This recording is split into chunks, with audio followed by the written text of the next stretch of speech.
কোন হালাই গেল বিদেশ হওয়ার লাগে, কপালে যে কি আসছিল একমাত্র আল্লাহ জানে। বাংলাদেশে মানে খুব বড় একটা ভাব করছি, সেইটাই বিদেশ হয়ে দিতেছি। আরে কি সুন্দর জীবনটা আছে, 24 ঘন্টা ঘুমাইছি, খাইছি, আর খালি ঘুরছি গেছি। মানে বিদেশ আইয়া না কোনো ভালো পারতারি না, ভালো পারি না।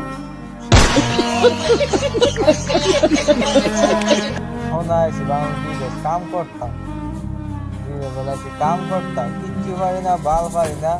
যে রোজ খানে উঠে মাগা রুমেতে বার হলে মন যায় ছায় না, ডিউটি যা মন যায় ছায় না যে ডিউটি করতাম।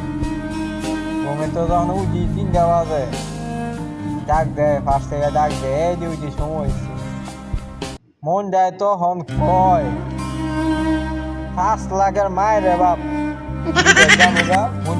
মালিক একটা 5 লাখ টাকা নিবো, আর বিদেশের নাম লইতাম না, জিন্দিগি তো না।